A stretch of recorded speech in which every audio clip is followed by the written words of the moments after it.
Hi, greetings. So I want us to do another topic in biology, which is the human endocrine system. So we understand to say human beings have different kinds of systems.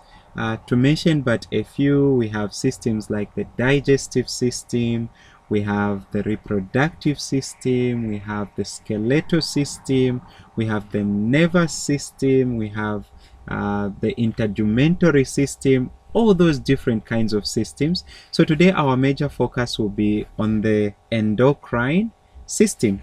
So under the endocrine system, what we are going to focus on is we'll look at these glands and we'll discover what these glands are able to produce. So the endocrine system basically consists of ductless glands that helps to produce hormones. Now these hormones are simply regulatory messengers which are transported in the blood to target organs. So a best example that we can give is the pituitary gland. We know to say the pituitary gland is also known as the master gland of the body. So it is going to help to produce the antidiuretic hormone, which is then transported in the blood and taken to the kidney as a target organ. So this is going to happen when you do not have enough water. So as the antidiuretic hormone is taken into the blood, it is going to cause the nephrons of the kidney to become to start reabsorbing water. That is when you are not having enough water. So you are saying to say these glands are very important in producing hormones that are transported to target organs in order to bring some effects into the body. So being the master gland, the pituitary gland produces several other hormones. And then we have the thyroid gland. So this thyroid gland is very important because it helps to produce thyroxine, right? So this thyroxine is a hormone that is going to prevent goiter, right? And then we have the pancreas. So the pancreas is very important because this one acts as both an endocrine gland and also an exocrine gland. So as an endocrine gland, this pancreas is going to help to produce insulin and glucagon. We know the functions of these hormones, right? When we talk about the digestive system, we'll discover more in detail what this pancreas does. So it produces insulin and glucagon hormone. Of course, the insulin is going to help to convert the excess glucose into glycogen, and the glucagon hormone is simply going to help to convert the stored glycogen back into glucose. And then we have the adrenal glands. So the adrenal glands helps to produce adrenaline, which is very important, and it helps to act as your fight or fright hormone. So each time that you are threatened about something, it is this adrenaline which is produced along with cortisol, which is the stress hormone, and it is going to bring some effects towards your body. Maybe if you saw a dog that you are trying to run away, as adrenaline is produced, it will help you to run from the dog, right? As you run, later you're going to discover some effects such as you're going to start shivering, you're going to start breathing fast, all those kinds of effects. So now let's get a bit into detail and discuss more about these glands. So the pituitary gland is also called the master gland of the endocrine system. So this is because it secretes hormones that stimulate other endocrine glands to function. So these hormones that the pituitary gland produces are the thyroid stimulating hormone. We know this thyroid stimulating hormone is going to help to stimulate the thyroid gland to function, right? And then we also have the adrenocorticotropic hormone, the ACTH, which helps to stimulate the adrenal cortex to secrete hormones.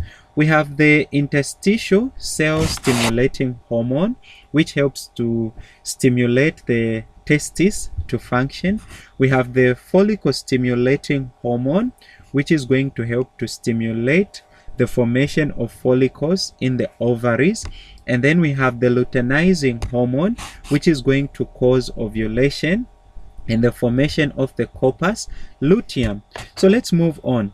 There are other hormones that are produced by the pituitary gland which are not involved in stimulating other endocrine glands. So these examples of hormones are the antidiuretic hormone, which is also known as the vasopressin hormone. So this hormone helps to stimulate for the reabsorption of water from the renal tubule and the loop of Henle in the kidneys when the body has little water. So insufficient or lack of the ADH, which is the antidiuretic hormone, leads to diabetes insipidus, a condition where an individual passes out large volumes of dilute urine. Okay, apart from the antidiuretic hormone, which is also known as the vasopressin hormone, the pituitary gland is also going to help to produce the growth hormone. We know to say the growth hormone stimulates growth by stimulating the synthesis of macromolecules. So this macromolecule, it is simply, macro means a large, molecule is a molecule itself. So what are these macromolecules? These are macromolecules such as proteins, carbohydrates, and lipids. So too much secretion of the growth hormone leads to giantism, which is known as gigantism or acromegaly. So when there is so much growth hormone that is produced, the person is going to have these conditions: giantism, which is also known as gigantism, and acromegaly. So gigantism or giantism is a condition where an individual is going to be abnormally tall and huge. Okay, acromegaly is an enlargement of the bones, often accompanied by a protrusion of the lower jaw. So little secretion of the growth hormone is going to lead to a condition that we call dwarfism. So this dwarfism is a condition where an individual is physically stunted in growth, all right, and they appear to be too small for their age. I wanted to pass a comment, but let me pass on this one. Okay, another hormone is oxytocin that is produced by the pituitary gland.